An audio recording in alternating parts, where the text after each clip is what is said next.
எங்களுக்கு பக்கத்தை நிற்கிறவன் தான் எதிரி. அவனுக்கு தான் இந்த ஒவ்வொரு அசைவும் தெரியும். இன்னார் இன்னதான் செய்ய வேணும், அல்ல இன்னார் இப்படி தான் இருக்க வேணுமென்றது என்னில் வாயாது கடைசி வந்தோம். நான் அதை தூக்கி எறிஞ்சிட்டு போவேனே தவிர நீங்கள் சொல்கிற மாதிரி நான் இருக்க மாட்டேன். ஏன்னு சொன்னால் இது என்னுடைய சுதந்திரம், இது என்னுடைய, நான் சத்தியமாக யோசிக்கிறேன்.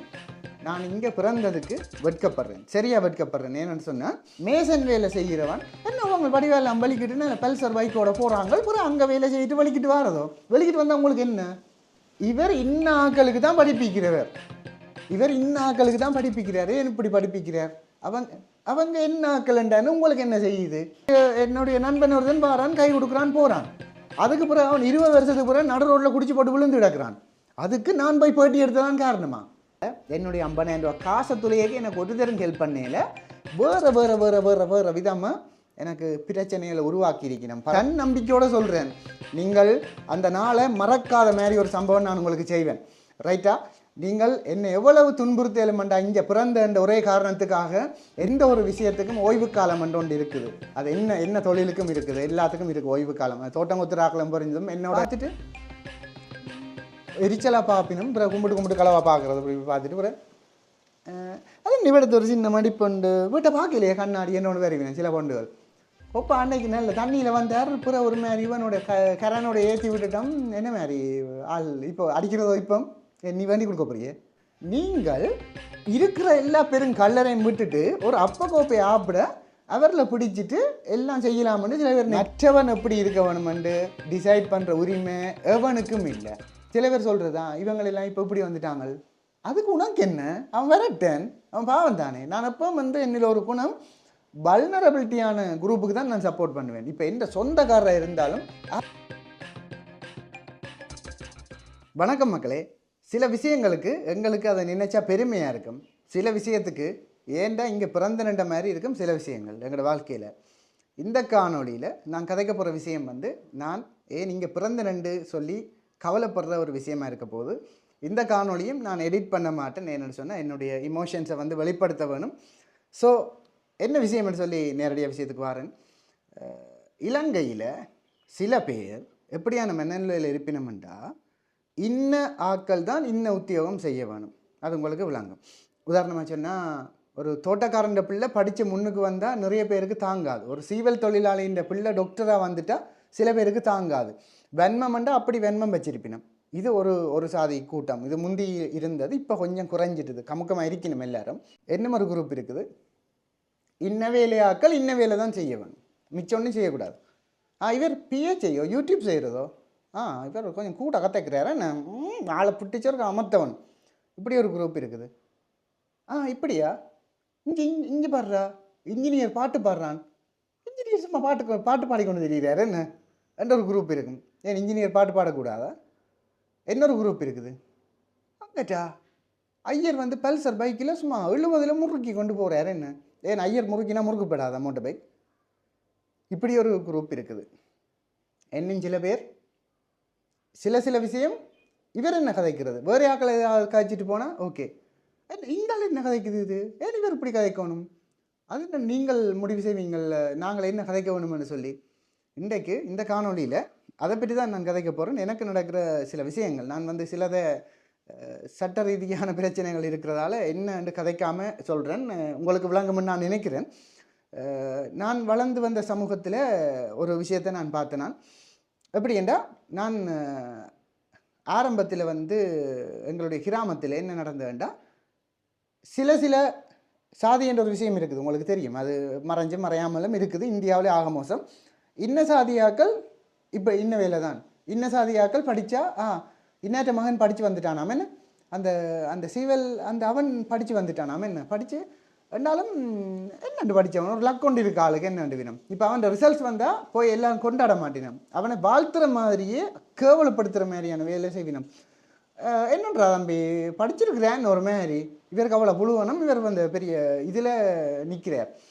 பிறகு சொல்கிறது என்ன இருந்தாலும் அவர் நெங்கட அப்பட்ட காலத்திலேருந்து நாங்கள் கொப்பாட்டானை கல் குடிக்கிறது, அவன் பரவாயில்லை நல்ல சும்மா எத்தனை பனிகளை சீவி தள்ளுவனப்பா என்று சொல்லி வேணுமெண்டு. அந்த எல்லா தொழிலுமே மேன்மையானது அந்த ட்ரோமேட்டிக்காக திருப்ப அதை ஜீரணிக்க முடியாமல் வெண்மம் கொட்டுறது. இல்லாட்டி வேறு ஏதாவது விஷயம் ஒரு கஷ்டப்பட்ட ஒரு ஆளுடைய பிள்ளை ஏலெவலில் நல்ல ரிசல்ட்ஸ் எடுத்துகிட்டு வைப்போம் வருவினம் பின்னர் ரிசல்ட்ஸ் கேட்குற மாதிரி. நான் தம்பி எடுத்தவன் என்ன சோதனை எடுத்தவன் என்ன மாதிரி மரமளிகள் வந்துட்டு தான் என்ன மாதிரி பிள்ளைக்கு தெரியாமல் தான் வருவினம். ஏனண்டா ஒருவேளை இவன் பெயில் விட்டுருவான்னு நினச்சி தேவைப்பெண்ட அதை கேட்டு அவன்ற வாயாலேயே அந்த ரிசல்ட்டை கவலையாக சொல்லி அது அழுகிறத பார்த்துட்டு இன்புட்டுட்டு போகிறதுக்கு தான் வாரது. அப்படி வாழை சுருட்டி கொண்டு வருவினம். அப்போ என்ன மாதிரி தம்பி மரமளி எல்லாம் பாசே நீ என்ற கொண்டு வருவினம். அவன் சொல்லி விடுவான் டக்கண்டு ஓ வந்துட்டுது அந்த இவைக்கு அப்போ மெனங்குக்காது. அப்போ காணுமே படிக்கிறதுக்கு காணுமே ஓ காணும். அப்போ பிள்ளைக்கு ரிசல்ட்ஸு என்று கேட்பினம். அப்போ இவன் சொல்லுவான் 3A என்ற ஒரு முறாலை சொல்லுவான். ஆக்கள் கூட என்ன மூஞ்சையில் அப்படியே இலையானம் பறக்காத அப்படியே பார்த்து கொண்டு நின்றுட்டு ஒரு மாதிரி நீ கும்பிட்ட தெய்வத்துக்கு பொடி பாஸ் பண்ணிட்டேன்னு அடி வந்துட்டு பிறகு கேட்பினம். அந்த உன்றை மூத்தவள் அந்த ஓடி போய் கல்யாணம் செய்தால் அவளுக்கு பெத்துனா பிள்ளைகள் ரெண்டு. ஏன்னா அந்த ஓடி போனதை ஞாபகப்படுத்த வேணும்னுட்டு இதை தாங்கலாமல் இருக்கல்லோ அப்படாக்கன்னு அந்த ஓடி போனதை ஞாபகப்படுத்துறதுக்கு அப்படி கேட்குறது சொல்ல வாரது. நான் சில விஷயங்களில் எங்களோட நாட்டில் பிறந்ததுக்கு பெருமைப்படுறேன் நான் உண்மையாக. ஏனெண்டா எங்களோட நாடு ஒரு மிகவும் அழகான நாடு. இந்த மோட்டர் பைக்கில் ஓடிட்டு இந்த ரோட்டையெல்லாம் பார்த்துட்டு அந்த வியூவுக்கு வந்து ஒரு என்ன சொல்கிற அதை ஈக்குவல் பண்ண முடியாது. மனிதர்கள் சொந்தங்கள் சுற்றம் அயல் அட்டை என்று சொல்லி சில விஷயங்களுக்கு எங்களோட நாடு சூப்பர். நான் கவலைப்படுற விஷயம் என்னென்னா நீ இப்படி தான் இருக்க வேணுமென்று மட்டாக்கள் எங்களை டிசைட் பண்ணுறது. நான் எப்படியும் இருப்பேன். உங்களுக்கு என்ன திருப்பவும் சொல்லுறேன். நான் வந்து ஒரு பேர் கதைக்க மாட்டேன். ஒரு பிரபலமான ஒரு பெரியாரியாரண்டு வைங்கோன் பெரியாரியாரோ வைத்தியரையோ பேட்டி கண்டேன். நான் நீர் என்னண்டு போய் பேட்டி காணலாம். அதால் எங்களுக்கு மன உளைச்சல் வந்துட்டுது. சரி வந்துட்டுது ஓகே. எப்படி வர வேணும்? இப்போ நான் பேட்டி காண்றதால மன உளைச்சல் வர வேணும்னா எந்த கருத்தாலும் வர வேணும். அதில் உள்ள ஒரு ஆள் கதைக்கிறதுக்கு காரணம் அவற்ற கருத்தால் தான் மன உளைச்சலை தவிர என்னால் மன உளைச்சல் இல்லை. நான் போய் ஒரு விஷயத்தை செய்கிறதால இப்போ நான் உதாரணமாக நான் ஒரு பிஹெச்ஐயாக இருக்கிறேன்னு வச்சா ஒரு பிஹெச்ஐயாக இருக்கிற ஆள் போயிட்டு முருகனை கும்பிட்டால் பிஹெச்ஐ முருகனை கும்பிடுறார் மிச்சம் எல்லாரும் முருகனை கும்பிடுங்கொண்டு அர்த்தமாகிடுமா? ஒரு வைத்தியர் ஒரு பாட்டியில் அவர்களுடைய நண்பர்களோட மது அருந்துற புகைப்படம் வெளியாகுது. அவர் மது அருந்துறதை ப்ரமோட் பண்ணின மாதிரி வந்துடுமா? நான் கேட்குறேன். ரைட். ஒரு ஐயர் ஒரு இடத்த போய் ஒரு மத நல்லிணக்கத்துக்காக இன்னொரு மத குருவை போய் கும்பிடுறார் அல்லது கை கொடுக்குறார். அதுக்காக இவர் இந்த மதத்தை விட்டு கொடுத்த மாதிரி ஆகிடுமா? நான் கேட்குறேன். அதாவது ஒரு ஆளை போயிட்டு நான் வித்தவுட் யூனிஃபார்ம் நான் யூனிஃபார்மோட கூட போகல போய் பேட்டி காண்றதால என்ன விதத்தில் அது வந்து நான் அவரை ஆதரிச்சதான் முடியும்? எனக்கு கருத்து சுதந்திரம் இருக்குது. நான் எங்கேயும் போவேன், நான் யாரையும் கதைப்பேன். அது எனக்கு ஒரு இது இருக்குது. மற்றவைகளுக்கு பாதிப்பு ஏற்படாத வகையில் நான் அதில் மிகவும் கண்ணும் கருத்தமாக இருக்கிறேன். நான் அப்படி இருக்கேக்க என்னண்டு நான் வந்து இப்படி தான் இருக்க வேணுமென்று நீங்கள் டிசைட் பண்ணுவீங்க. நான் சத்தியமாக யோசிக்கிறேன். நான் இங்கே பிறந்ததுக்கு வெட்கப்படுறேன். சரியாக வெட்கப்படுறேன். ஏன்னு சொன்னால் வெளிநாட்டில் ஒரு டாய்லெட் கழுவுறவர்கள் கூட அவ ஜீன்ஸ் எல்லாம் அடித்து நீட்டாக போயிட்டு தங்களுடைய வேலையை செய்துட்டு வடிவாக அங்கேயே ட்ரெஸ்ஸிங் ரூம் எல்லாம் இருக்கும் வெளிக்கிட்டு வருவினோம். ஒரு அது பிரச்சனை இல்லை. அது என்னோட ஒரு அண்ணா கேட்க சொன்னார். நான் ஒரு நாளைக்கு 40க்கு மேற்பட்ட இந்த வாஷ் ரூம் வந்து நான் கழுவுறது தன்னுடைய வேலை என்று சொல்லி அதில் என்ன பிரச்சனை இருக்குது நான் கேட்குறேன். எல்லா தொழிலும் மேன்மையானது தான். ஆனால் இங்கே மட்டும்தான் மேசன் வேலை செய்கிறவன் என்ன அவங்க வடிவேலை வலிக்கிட்டுன்னு பல்சர் பைக்கோட போகிறாங்க. அப்புறம் அங்கே வேலை செய்யிட்டு வலிக்கிட்டு வரதோ வெளிக்கிட்டு வந்தால் உங்களுக்கு என்ன? அவன் எப்படி இருந்தாலும் வலிக்கிட்டு வரட்டும், உங்களுக்கு என்ன? அவன் உழைச்சி தன் குடும்பத்தை பார்க்குறான்னு தானே. பார்க்குறானோ குடிக்கிறானோ சாப்பிட்றானோ அவன் பிரச்சனை. ஓகே, நீங்கள் கவலைப்படுறீங்க. நான் கேட்குறேன், எங்கட சமூகத்தில் இன்னென்ன இப்படி இருக்கணுமென்று இருக்கிற தலைவிதியை எந்த தலைவர்கள் எப்படி வந்தாலும் மாற்றலான்றதான் உண்மை. என்னென்னு சொன்னால் அது சார்ந்து சில விடயங்கள் இருக்குது. தேர்தல் ஓட்டிங் கூட இருக்குது. சாதிய ரீதியான ஓட் தான் உண்மையாக, சமூக ரீதியான ஓட் தான் பிரதேச சபை தேர்தல். இப்போ எங்கட அப்பா கிட்ட எங்கட சொந்தக்காரர் எல்லாரும் போடுவேன். என்ன பொறுத்த வரைக்கும் நான் சரியாக வெறுக்கிற ஒரு ஆள். நான் வந்து ஸ்டார்ட்டில் ஏஎல் எடுத்துகிட்டு டியூஷன் கொடுக்க விழிக்கிறேன். என்னோட படித்த பிள்ளைகளுக்கு தெரியும். எந்த வளர்ச்சியை தாங்க முடியாதாக்கள் என்னை அந்த நேரம் அமர்த்துறதுக்கு பாவித்த வேர்ட் வந்து இவர் இன்ன ஆக்களுக்கு தான் படிப்பிக்கிறவர், இவர் இன்ன ஆக்களுக்கு தான் படிப்பிக்கிறார். ஏன் இப்படி படிப்பிக்கிறார்? அவங்க என்ன ஆக்கலண்டான்னு உங்களுக்கு என்ன செய்யுது? எல்லாருமே மேன்மையானவர்கள் தான் இந்த உலகத்தில். ஏன் நீங்கள் குத்தி முறியீரியல்? இல்லை கேட்குறேன். நான் வந்து இப்படி தான் இருக்க வேணுமா, இன்னதான் கதைக்க வேணுமா, மற்றவனுக்கு விற்கணுமா? இந்த தமிழ் எந்திரன் யூடியூப் தளம் ஒரு காலம் இருக்காது. அதே நேரம் நாங்கள் போய் ஒரு பேட்டியை எடுத்துகிட்டு வரைக்க அவர்களுடைய எதிர்கால செயற்பாடுகளுக்கும் எங்களுக்கும் சம்மந்தம் இல்லை. அட் த மோமெண்ட் நாங்கள் எடுக்கிறோம். இப்போ உதாரணமாக என்னுடைய நண்பன் ஒருத்தன் வாரான், கை கொடுக்குறான், போகிறான். அதுக்கு பிறகு அவன் 20 வருஷத்துக்கு பிறகு நடு ரோட்டில் குடிச்சு போட்டு விழுந்து கிடக்கிறான். அதுக்கு நான் போய் பேட்டி எடுத்ததான் காரணமா? நான் கேட்குறேன். இல்லை கேட்குறேன், அந்த கணத்தை கொண்டாடுங்கோ, அந்த அந்த அட் த மோமெண்ட்டை கொண்டாடிட்டு அடுத்த நிமிஷத்துக்கு போங்கோ. ஏன் நீங்கள் குத்தி முறியீர்கள்? எனக்கு வேண்டுமென்றே திட்டமிட்ட ரீதியில் சிலர் சதி செய்திருக்கணும். நான் என்னென்னு சொல்ல விரும்பலை, சட்ட ரீதியான சிக்கல் வருமென்றதால் என்னுடைய 50,000 ரூபா காசை துளையக்கு எனக்கு ஒரு தரம் ஹெல்ப் பண்ணல. வேறு விதமாக எனக்கு பிரச்சனைகளை உருவாக்கி இருக்கணும். பரவாயில்லை. ஆனால் எப்பவும் எங்களுக்கு துரோகி யாருன்னு நான் சொல்கிறேன். துரோகியல் உங்களுக்கு தான். நீங்கள் நினைக்கிறீங்கள் இந்த நிறுவனம் இப்படியே சுற்றி கொண்டு இதுக்குள்ள இப்படியே மோட்டர் சைக்கிள் ஓடிக்கொண்டு திரிவானுண்டு. எப்பயோ ஒரு நாள் நான் பெரியாளாக வருவேன். ஏன்னு சொன்னால் என் மனம் வந்து சுத்தம். நான் வருவேன், கட்டாயம் நீங்கள் அதை பார்ப்பீங்கள். உங்களுக்கு வயிறு எல்லாம் எட்டியும், அந்த நேரம் எட்டியும். ஆனால் அந்த நேரம் நான் உங்களை மறக்க மாட்டேன். வட்டிவாய் ஞாபகிச்சிருங்க. நான் இப்படி தான் இருப்பேன்னு இல்லை, நீங்கள் நம்பிக்கொண்டிருக்கிறீங்கள். அந்த நம்பிக்கை தான் பிள்ளை. தன் நம்பிக்கையோடு சொல்கிறேன். நீங்கள் அந்த நாளை மறக்காத மாதிரி ஒரு சம்பவம் நான் உங்களுக்கு செய்வேன். ரைட்டா? நீங்கள் என்னை எவ்வளவு துன்புறுத்தலுமெண்டா இங்கே பிறந்த என்ற ஒரே காரணத்துக்காக நீங்கள் எவ்வளவு விஷயங்கள் செய்கிறீங்கள். அதாவது நான் இப்படி தான் இருக்க வேணும், நான் இன்னாரோடு தான் கதைக்க வேணும், நான் இப்படி கதைக்கக்கூடாது. ஏன் எதிர்த்து கதைக்கக்கூடாது? பிள்ளையன்று வந்தால் எல்லாரும் எதிர்த்து கதைப்பினும். நான் யாரென்று சொல்லலை. இப்போவுமே நீங்கள் ஒன்றுமே பண்ணல. அது எனக்கு ஏன்னாண்டா நான் யாரென்று சொல்லலை, யாரை பற்றி கதைக்கணுன்றே சொல்லலை. உரியாக்கள் உங்களோட தொப்பி எடுத்துக்கொள்ளுங்க. ஆனால் நீங்கள் நினைக்கலாம் எந்த ஒரு விஷயத்துக்கும் ஓய்வு காலம் என்று ஒன்று இருக்குது. அது என்ன தொழிலுக்கும் இருக்குது, எல்லாத்துக்கும் இருக்குது ஓய்வு காலம். தோட்டங்கொத்துராக்களும் பொருந்தும், என்னோட தோட்டங்கொத்தின நண்பனுக்கு பொருந்தும், என்னோட சவாரிக்கு வர நண்பனுக்கு பொருந்தும், எல்லாருக்கும் பொருந்தும். நீங்கள் ஓய்வு காலத்தில் இருக்க யோசிப்பீங்க, கட்டாயம் யோசிப்பீங்க. ஏனெண்டா உங்களுக்கு நன்மை எது கெட்டது என்று தெரியாது. உலகத்தில் உள்ள கெட்டவர்கள் எல்லாரையும் நீங்கள் ஆதரிக்கிறீங்க. எனக்கு தெரியும், நீங்கள் உலகத்தில் உள்ள கேவலம் கெட்டவர்களை எல்லாம் ஆதரிக்கிறீர்கள். ஆனால் என்னட்ட எந்த ஆதாரம் இல்லைன்னு நீங்கள் துணிஞ்சு காய்ச்சி கொண்டிருக்கிறீங்க. அதுவும் ஒரு மீடியா நடத்துகிற என்னட்ட சில விஷயம் சம்பவம் செய்தால் பெரிய பிளாஸ்டாக அது உருவாகும். ஆனால் நான் அதை விரும்புகிற ஆள் இல்லை. யோசித்து ஒவ்வொரு ஆளுக்கும் இருக்கிற மனித உரிமைகளை பேணுறதுக்கு ட்ரை பண்ணுங்க. அட்லீஸ்ட் முயற்சி செய்யுங்க. இந்த விளையாட்டு என்னில் வாயாது. இன்னார் இன்னதான் செய்ய வேணும் அல்லது இன்னார் இப்படி தான் இருக்க வேணுமென்றது என்னில் வாயாது. கடைசி வந்தோம் நான் அதை தூக்கி எறிஞ்சிட்டு போவேனே தவிர நீங்கள் சொல்கிற மாதிரி நான் இருக்க மாட்டேன். ஏன்னு சொன்னால் இது என்னுடைய சுதந்திரம், இது என்னுடைய பிறப்புன்ற பலன். நான் பிறந்தது, நான் வித்தியாசமாக பிறந்தது, இன்னொரு கல்யாணம் செய்யணும், இப்படி வாழ வேணும், இன்ன மொழியில் பிறக்க வேணும், இன்ன கலரில் பிறக்க வேணும், இன்ன ஷேப்பில் பிறக்க வேணும் என்றது அது என்னுடைய உரிமை. அதை யாருமே குழப்பில்லாது. நீங்கள் சும்மா அந்த பழைய காலத்து அந்த ஒல்லாந்தர் காலத்தில் இதுதான் இப்போவும் இருக்கிறீங்கள் போல கிடக்குது. சில விஷயங்களை பார்க்க நான் எப்படியும் இருப்பேன். உங்களுக்கு மன உளைச்சல் வந்தால் அந்தந்த ஆக்கள் தான் காரணம். மற்றபடி எங்களால் ஒரு மன உளைச்சல் நான் தெரிஞ்ச ஒருத்தனுக்குமே ஏற்படுத்துகிறதில்ல.